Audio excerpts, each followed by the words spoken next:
Vida nueva. Ah, Claro. mirá qué original, Luis. Estuviste leyendo, se ve que estuviste Cortázar. Año Nuevo, Vida Nueva. Tentador lo tuyo, ¿no? Bueno, acá estamos. Bueno, decíamos entonces que Ahora, para la próxima ustedes van a tener que escribir un soneto con este tipo de juegos retóricos, ¿eh?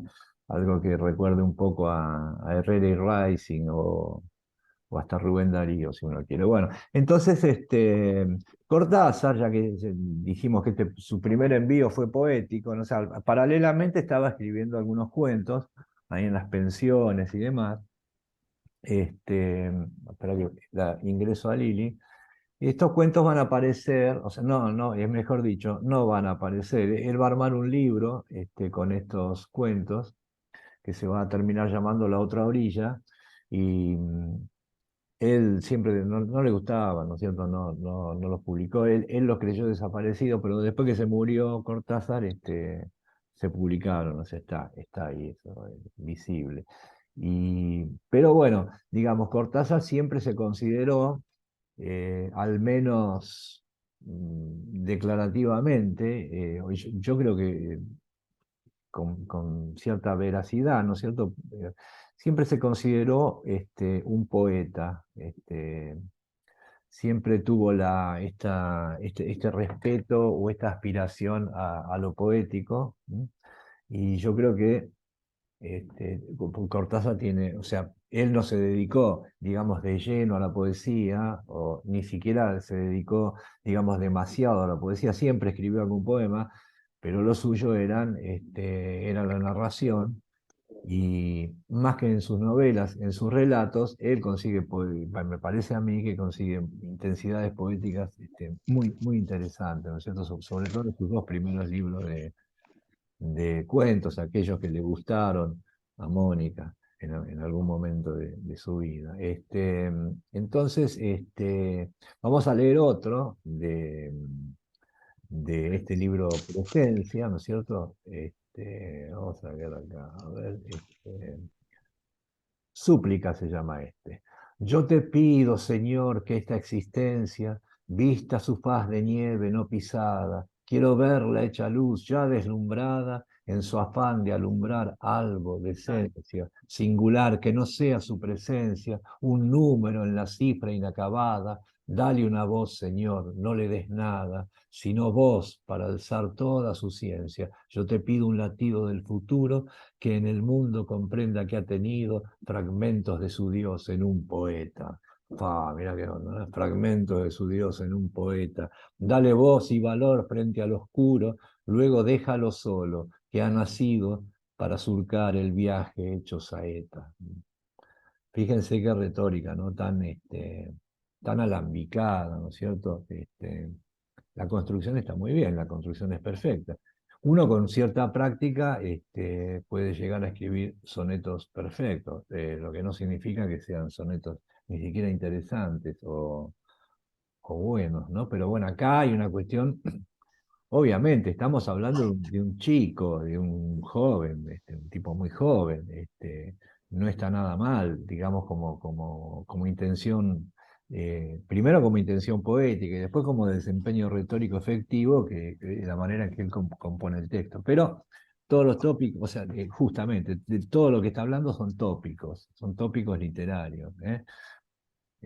Y nada más que eso, de barajas de la tradición que él va bajando a su texto, a su envío, por lo cual no resulta un texto, digamos, muy conmovedor. Es agradable, es musical, es recitable, uno se puede parar arriba de una mesa en algún lado y declamarlo, pero bueno, no va mucho más allá de eso. ¿Ves? Son ejercicios, ¿eh?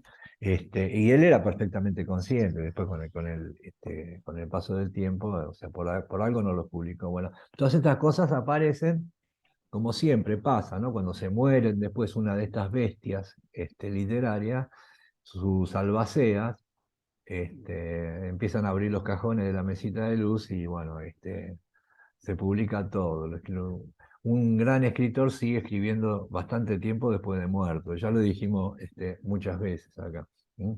No le alcanza con morirse. ¿Viste? Con Borges pasó lo mismo. María Kodama publicó toda su obra, esa obra que a él lo avergonzaba. Bueno, en este caso, en el caso de Cortázar, su albacea y heredera de toda su obra, fue su primera mujer, Aurora Bernardes. Aurora Bernardes, una mujer muy interesante. No me voy a adelantar todavía a la biografía, ¿no es cierto? Pero bueno, ella fue la que se quedó a cargo de su obra. Y quiero, ya que, o sea, no lo estoy diciendo en un sentido peyorativo de que los muertos siguen escribiendo o de que después publiquen las cosas que le resultaron vergonzosas. Yo estoy de acuerdo en que se hagan ese tipo de publicaciones, ¿viste? Total, ¿qué más da? El tipo ya se murió, o sea, ya no se puede avergonzar más de lo que escribió. Y para, digamos, para el lector interesado, o para el crítico, o para el estudioso, es muy bueno poder enfrentarse con la prehistoria, digamos, ¿no es cierto?, de lo que después resulta lo canónico en un escritor, porque le permite calibrar un poco la... Esto está medio enloquecido, no sé qué pasa. ¿Ustedes me ven bien?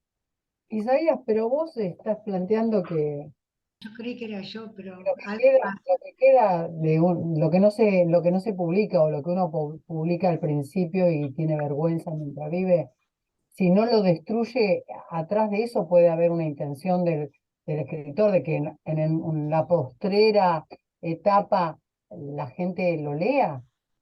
Puede ser eso, sí, claro, yo sí, puede ser. O sea, yo no sé si Cortázar, a lo mejor que sea, no sé, este librito que salió, por ejemplo, 250 ejemplares. Y el tipo, bueno, habrá regalado a sus amigos. Claro, lo que pasa es que cuando vos regalaste uno de estos, viste, después va a aparecer en algún momento. ¿Qué vas a hacer? Vos podés quemar los que te quedaron.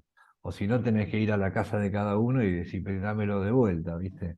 Entonces en algún momento va a aparecer, qué sé yo. En el Bueno, caso de Borges, por ejemplo, Borges decía que, sí, decime.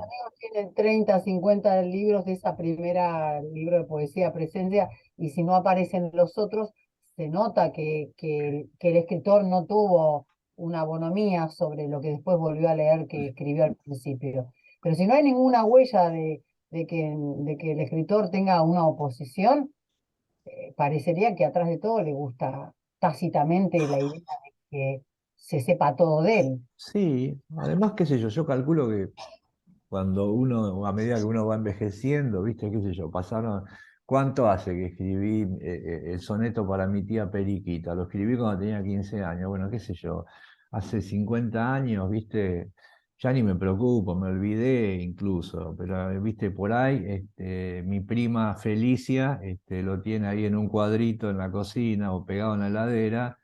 Y después cuando yo me muero, viste, uy, se murió este tipo, lo vamos a publicar. Pues eso pasa, qué sé yo, uno en algún momento se desentiende, no va a estar siempre obsesionado pensando en lo que hizo, viste, porque si no, no vas a ninguna parte. Bueno, entonces, bueno, acá pasó eso, este libro aparece después de su muerte, y junto con otros que él había escrito en su momento, ¿no es cierto? Y bueno, yo les leí esos dos textos para que más o menos vayan calibrando la retórica de Cortázar, de este primer Cortázar, de este Julio Denis, como se llamó.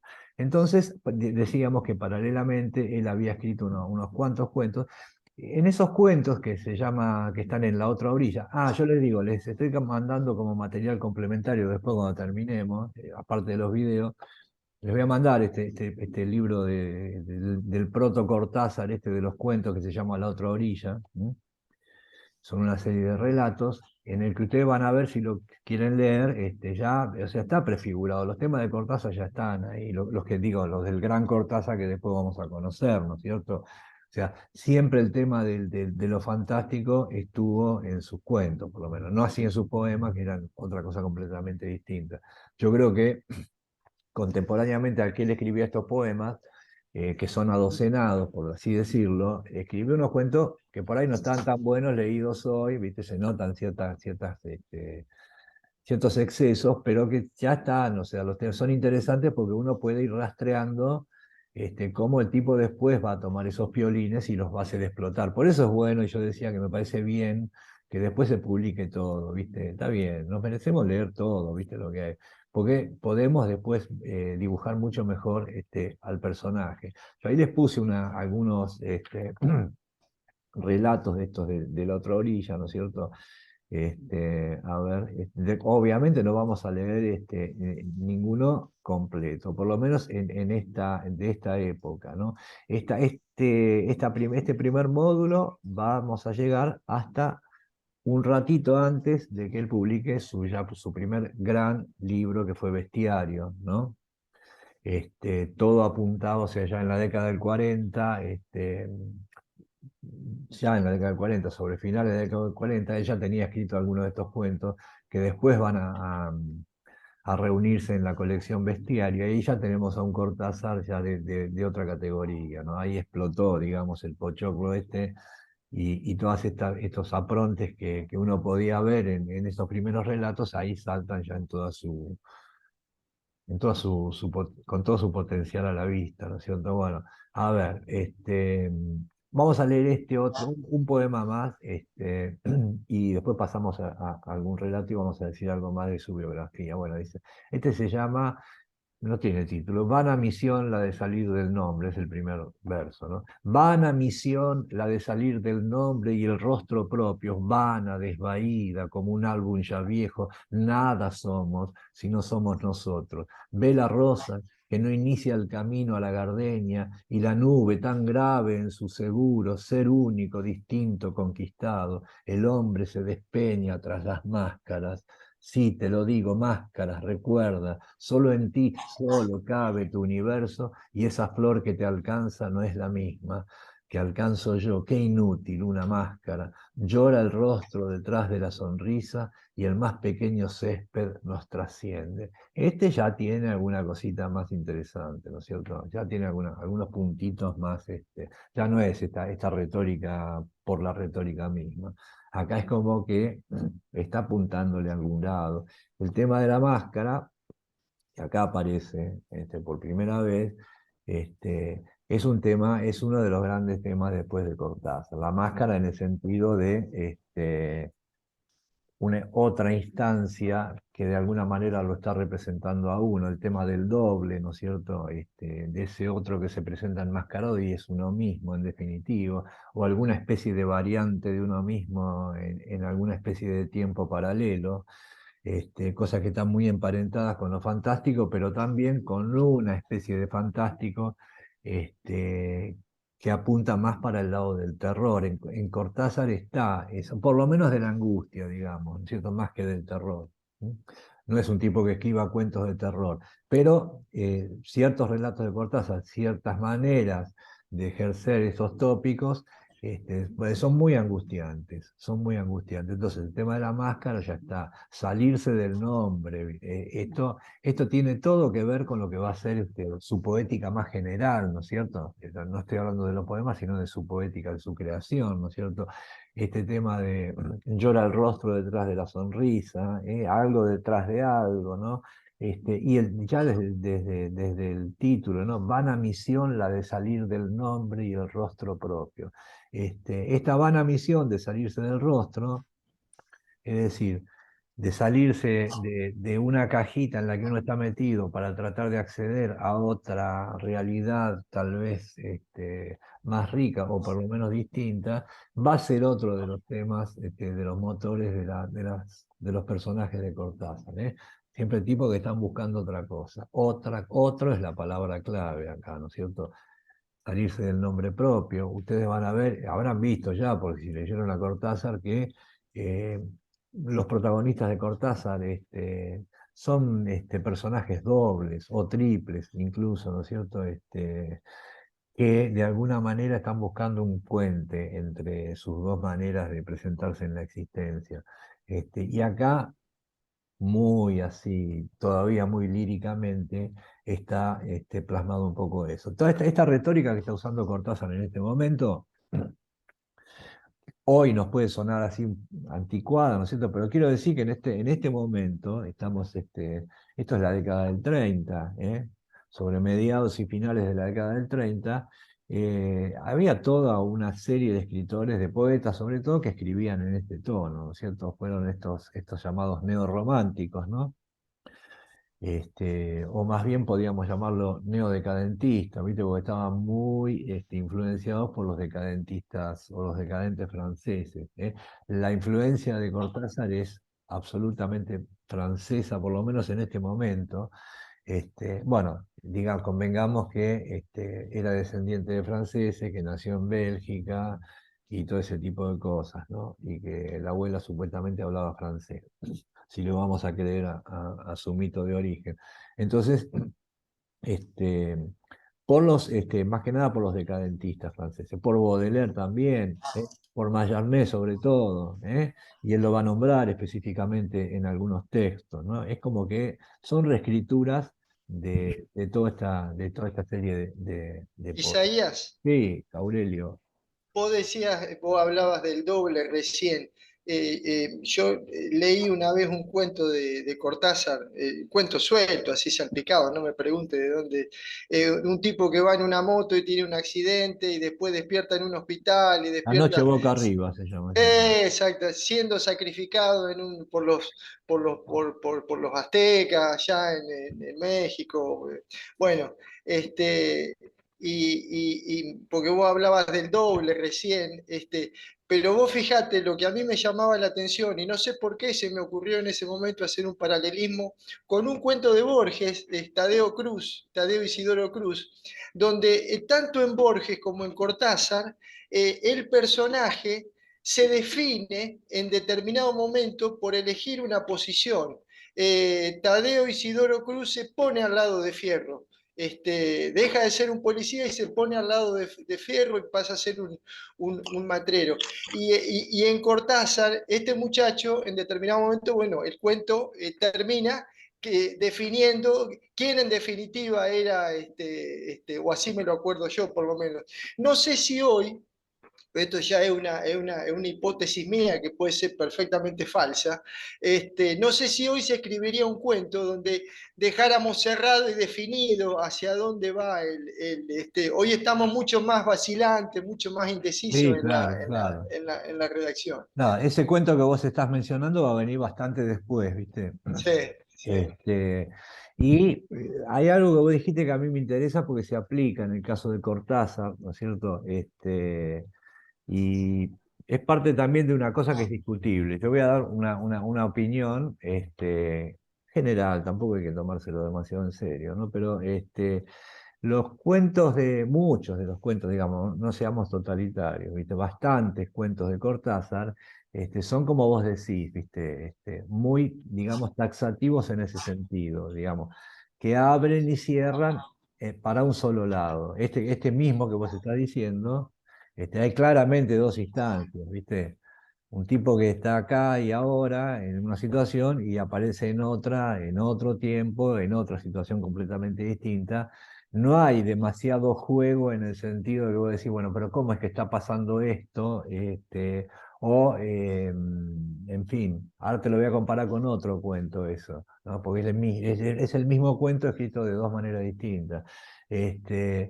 Digamos, Cortázar tomó bastante de Poe, digamos, del procedimiento de Poe para escribir los cuentos. Eh, Poe era un tipo que construía toda, todo un envío narrativo con vistas a un final que terminaba de hacer explotar todo el relato. Esa es una manera de escribir, hay otras, ¿no? Pero bueno, Poe es eso, ¿no? Chekhov es otra cosa, por ejemplo, completamente distinta, la manera de construir el relato. Bueno, Cortázar toma esto de Poe, y Cortázar no es un tipo, o sea, a ver, yo te diría que Cortázar es vamos a matizar, porque estoy diciendo, parece que estoy diciendo cosas, y no. Digamos, suele ser, Cortázar suele ser en muchos de sus relatos un tipo centrípeto, digamos, que no te deja salir del relato. O sea, o que más allá del relato, para el lector en sí mismo no hay mucho más que especular. Uno tiene que aceptar la solución que propone Cortázar. Está bien, después vos podés tomarlo simbólicamente, alegóricamente, qué sé yo, pero no importa, digamos. Pero narrativamente en sí, vos tenés que aceptar la solución que te da Cortázar como la que te da Poe ¿viste? En cambio, Yehos, por ejemplo, no te da ninguna solución, te da agarrar lo que pueda. ¿Mm? Entonces, en ese sentido, digo que te lleva para el centro del cuento, no te expande para afuera. ¿Mm? Te puede hacer dudar de muchas cosas, pero el cuento es el cuento y por eso yo diría que son cerrados los cuentos de Cortázar. ¿Mm? Por ahí me escucha otro tipo y dice, este está diciendo lo contrario de lo que a mí me parece. Bueno, ¿qué le vamos a hacer? Este, yo no estoy diciendo que tengo la verdad, pero me parece que va por ese lado. Vos compará ese cuento, La noche boca arriba, que es el cuento del sur de Borges. Más o menos, ¿viste? Los elementos son los mismos. 2 años posterior. Bueno, ahí tenés dos maneras distintas de resolverlo, ¿viste? No, pues no, Borges lo deja, por eso te decía, Cortázar es centrípeto, o sea, ¿qué pasa? Bueno, pasa que estaba acá y no está más, está en otro lado, ¿viste? Listo. El otro no sabemos muy bien qué pasa, ¿viste? Sí, más o menos uno puede saber, pero no podría asegurar que pueden pasar dos o tres cosas. Este, Borges era centrífugo, si vos querés. Me estoy diciendo una estupidez, pero es para ejemplificar, digamos, ¿no? Estoy usando términos que se emplean para los lavarropas prácticamente, pero no me importa, o los secarropas. Pero digo, como para ponernos más o menos en los registros de uno y de otro. Bueno, vamos a volver para atrás, pues eso va a venir después. Este, Isaías, sí, sí, Gabriel. dale, En Gabriel. relación a, sí, en este primer Cortázar, en relación a Sí. la influencia que él empieza a tener, más allá de la influencia de estilo que puede tener del decadentismo francés, ¿cuál es la influencia real, digamos, hasta qué punto Cortázar empieza a tener conciencia de que la literatura o el arte puede ser una herramienta para responder al hastío de esa sociedad burguesa de la década del 30, del 40, que en definitiva es la herramienta que también ponen de manifiesto los franceses? Sí, Él, bueno. hasta qué lugar, más allá del estilo, de lo que él toma como, hasta qué lugar él es consciente de que ya se está imbuyendo en ese contexto de ese siglo XX convulso, de posguerra. Sí, sí, sí. Bueno, eso va a estar ahora prácticamente ya casi paralelo a esto, un poquito después, poco tiempo después de este primer, viste, envío poético. A mí me parece que ahora vamos más específicamente con esa inquietud tuya, pero digamos, estos primeros poemas, digamos, que él publica por su cuenta y demás, medios como que para sacárselos de encima también, calculo yo que habrá sido, porque son textos que no es que los escribió son textos que él fue juntando, ¿no es cierto? Y que, bueno, llegado el caso dice, ya está, los publico, y demás. Pero yo te decía, o les decía hoy que paralelamente, él estaba escribiendo relatos, ¿no es cierto? Estos relatos que después van a ser ese libro, La otra orilla. Y ahí es donde empieza la fisura esta que vos estás marcando, ¿viste? Entre lo que es el mundo, si querés, burgués, o adocenado, o cuadrado en algún sentido, muy limitado, que él lo padece muchísimo en estos pueblos donde estaba trabajando, ¿no es cierto? Ahí él toma... Pero digo, pero por ejemplo, Baudelaire o Verlaine, él toma esta idea de escritores malditos, si bien él no es un maldito, pero digo, No, empieza a tener conciencia de que tiene una influencia definitiva, por lo menos en lo que es la norma. sí, sí, totalmente. Eso sí lo tiene claro. Empezando por Baudelaire, que incluso en algunos, no sé si está allí, yo puse ahí algunos de estos poemas, en algunos poemas lo nombra a Baudelaire, o sea, así abiertamente. O sea, él está muy influido por eso, ¿no es cierto? Y también por Mallarmé, que es otro, viste, otro tipo que le rompió un poco los esquemas. Ahora va a suceder una cosa acá, que todavía no la dijimos, ¿no es cierto? Y que apunta para ese lado que vos me decís. Otra influencia que va a tener tremenda, porque él va a empezar primero estaba con todo este clima francés, si vos querés, o europeo. Después él va a descubrir la literatura argentina poco tiempo después, sobre todo a través de Borges, ¿no? Bueno, pues eso vamos a ver. Pero antes de eso, él cuando estaba trabajando en Bolívar, venía de las vacaciones de verano, se venía para acá, para Buenos Aires, viste, en la casa de la madre, y caminando por no sé dónde, por la Avenida de Mayo, entra en una librería y encuentra un libro de Jean Cocteau, viste, Opio. nada menos, ¿no? Y ese es el libro que a él, viste, le termina de volar la cabeza, viste, porque se queda completamente estupefacto, viste, no pensaba él, dicho por él mismo esto, ¿no? Que se podía escribir de esa manera, viste, que eso también era literatura. Entonces, a partir, y eso es un libro que lo acompañó durante toda su vida, es ese mismo ejemplar que compró, viste, lo llevaba siempre, era una especie de talismán. Eso a él, digamos, como que le torció un poco y lo terminó de sacar de toda esta retórica así tan cristalizada que tenía ese momento. Sobre todo le vino a través, viste, de Jean Cocteau, bueno, y de la ventana esa que le abrió Cocteau, obviamente que lo lleva a dónde lo lleva, lo lleva al surrealismo también, viste, cosa que estaba más cercano, ¿no es cierto? El dadaísmo, el surrealismo, todas estas cosas, incluso un autor un poco anterior que es Jarry, viste, con esa cosa tan explosiva que tenía también. Él conoce eso, se empieza a meter en ese campo así un poco desaforado, ¿no? En esa cosa de la vanguardia, ¿eh? Pero Cortázar, digamos, lo va a plasmar eso, no en los poemas, sino ya en estos relatos, en estos primeros relatos que vos vas a ver ahí, ya está la cosa planteada. Ahora, ¿cómo va a plantear el tipo esta ruptura con el orden, digamos? Y que la ruptura con el orden, digamos, establece. Yo no quiero decir burgués a esta altura ¿viste? Del siglo XXI, porque no sé si todavía hay burgueses o se convirtieron en algo peor, o qué son, ¿viste? O no sé, Yo lo poner. había dicho por los decadentistas, ¿eh? Bueno, no, está bien, sí.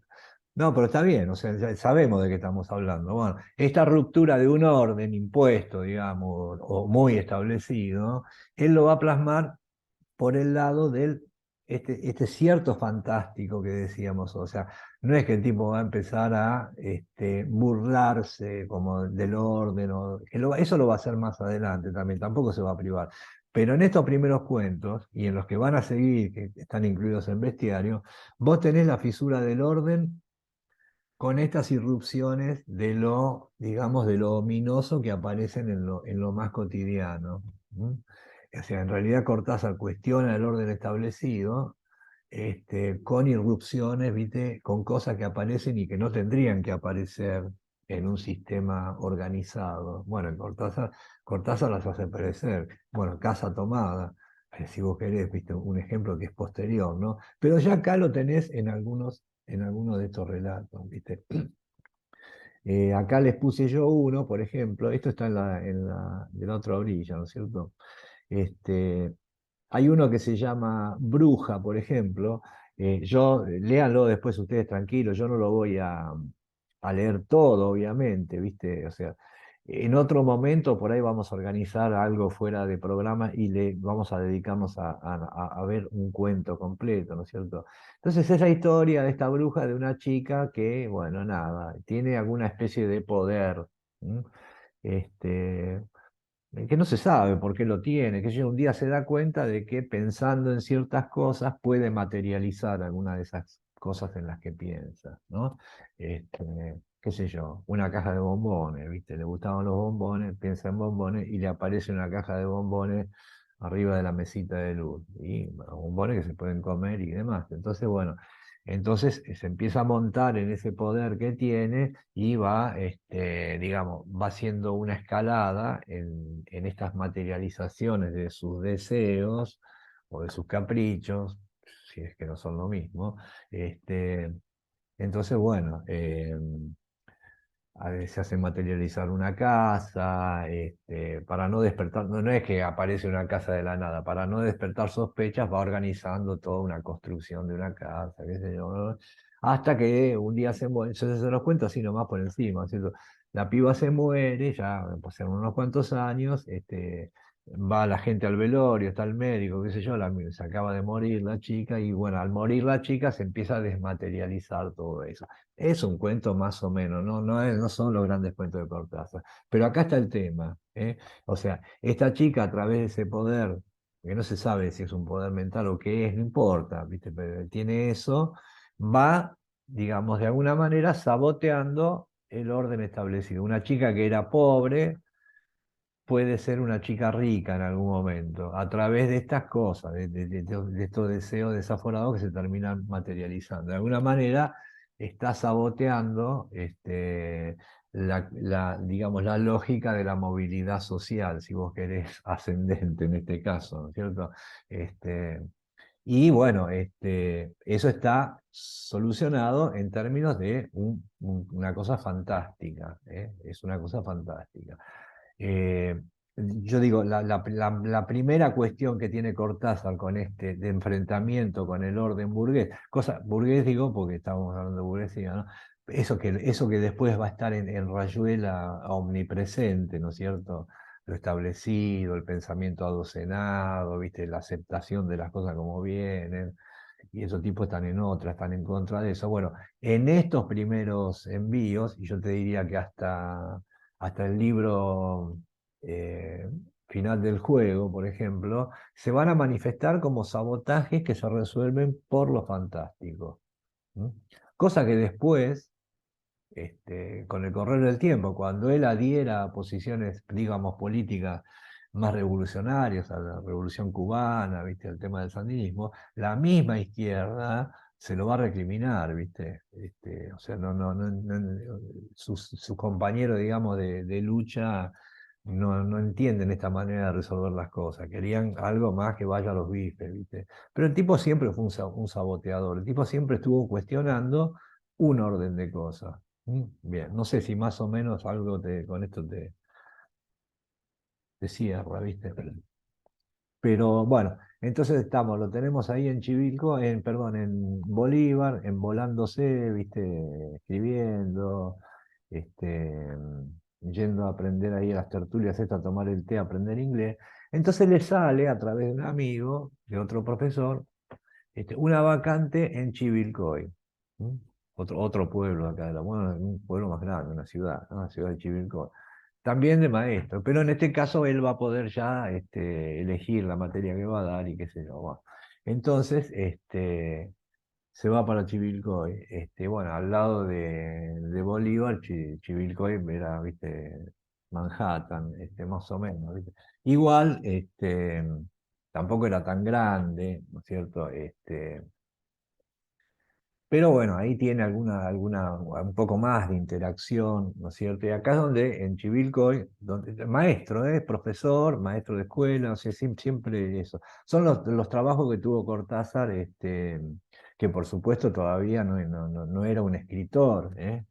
Era un pibe que había publicado un libro de poemas. Bueno, entonces está en Chivilcoy, creo que está un par de años, ¿no? Y acá en Chivilcoy, que está más cerca de acá de la capital, él venía todos los fines de semana. Entonces, un poco, es como que no fue tan una situación de exilio como la que había pasado ahí en Bolívar. Entonces, y de golpe le sale una, creo que tiene que dar una pequeña reválida, una cosa así, pero le sale un puesto para dar clases de literatura inglesa en Mendoza, en la Universidad de Mendoza. ¿Viste? Ya era un salto bastante interesante. Es decir, que Cortázar en realidad no estuvo tantos años en Buenos Aires. La mayor parte del tiempo la pasó en estos lugares del interior. ¿Eh? Entonces, bueno, a todo esto ya estamos en la década del 40, y otra vez, inevitablemente, el peronismo, ¿no? O sea, porque acá con Borges lo vimos, la gallina, los huevos, todo eso. Este, Cortázar venía de otro palo, no era precisamente un peronista, ni mucho menos. Entonces, y el tema del peronismo, o sea, se presenta muy patentemente cuando él va a dar clases en la Universidad de Mendoza. ¿Mm? Eh, Hay un montón de quilombos, de manifestaciones, el rector era peronista, les imponía ciertas cosas, ¿viste? Y entonces Cortázar decía, y tomaron incluso los profesores con algunos estudiantes, llegaron a tomar la universidad, Cortázar incluido, oponiéndose a estas bajadas de línea, ¿no es cierto? Era un opositor al peronismo, firmaba solicitadas y demás. Entonces, en algún momento dice, bueno, basta, ya, listo, se hartó, dice, yo uso saco y corbata, no me voy a convertir en un descamisado para conservar un puesto, decía, tenía esa cabeza, era antiperonista básicamente. Después no tan envenenado como Borges, pero bueno. Y renuncia a la universidad, y se viene acá otra vez a vivir a Buenos Aires, donde consigue, también por contactos o por lo que fuere, un trabajo en la Cámara del Libro, en la Cámara Argentina del Libro. Termina siendo un gerente de la Cámara Argentina del Libro. ¿No? Es decir, que en ese puesto, nuevo puesto de trabajo, ya nunca más después el tipo vuelve a la docencia, eso quedó atrás. Parece ser que era muy buen profesor también, o sea que tenía mucha onda con los alumnos, utilizaba otros métodos de enseñanza, ¿no es cierto? Sus clases eran muy llevaderas y muy divertidas y demás. Bueno, él deja la docencia, se viene a Buenos Aires a trabajar en un puesto bastante interesante en la Cámara Argentina del Libro, y ahí conoce un montón de escritores, entre ellos a Bioy, y calculo que a Borges también. Para esta época, estamos hablando del 47, 48, se produce algo. Cortázar, por supuesto, seguía escribiendo. Este libro que la otra orilla nunca lo publicó, quedaron ahí esos cuentos. Bueno, con cuentos nuevos que tenía, dice, le manda un cuento a Borges. En ese momento Borges estaba dirigiendo una revista literaria que estaba bancada por la señora Ortiz Basualdo, una señora de mucha guita, digamos. Y Borges era ahí el director editorial de esa revista, que era el que manejaba la cosa literaria, que se llamaba la revista Los Anales de Buenos Aires, título desafortunado, bueno, Los Anales de Buenos Aires, bueno, en fin. Entonces, Borges dice que Juan Carlos que nos debe dejar por razones de trabajo. Bueno, Juan Carlos, anda a trabajar. Nosotros seguimos acá en el ocio. Entonces, Cortázar le muestra, qué sé yo, le envía a Borges un cuento, y Borges le dice, bueno, déjamelo que lo voy a leer, qué sé yo, y después cualquier cosa, pasate dentro de una semana a ver qué pasa. Y el cuento era Casa Tomada, nada menos, ¿no es cierto? Y vení dentro de 10 días, esa es la leyenda que cuenta Borges. Difieren las dos versiones, la de Borges y la de Cortázar, quiero aclarar, porque los dos eran mentirosos y los dos armaban la cuestión según como les convenía. Pero no importa, la cuestión, el hecho en sí existió. Borges le publica el cuento en la revista, con ilustraciones de su hermana, ¿viste? De Nora Borges, que a Cortázar no le gustaron las ilustraciones, pero bueno, está bien, te publicaron el cuento, ¿qué vas a hacer? Este, y Borges habló muy elogiosamente del cuento ese, le gustó, qué sé yo, se lo publicó. Entonces ahí ya Cortázar se empieza más o menos a insertar en el ambiente cultural de acá de Buenos Aires. Estaba viviendo acá, era gerente de la Cámara del Libro, y empieza a publicar algunos artículos en la revista Sur, ¿no? La revista de Victorio Campos. Entonces se estaba metiendo de a poquito, se estaba metiendo en la cosa. Para este momento él va a escribir una especie de una cosa medio extraña, una especie de obra de teatro. Queda un minuto, cierro y entramos de nuevo, porque se va a cortar.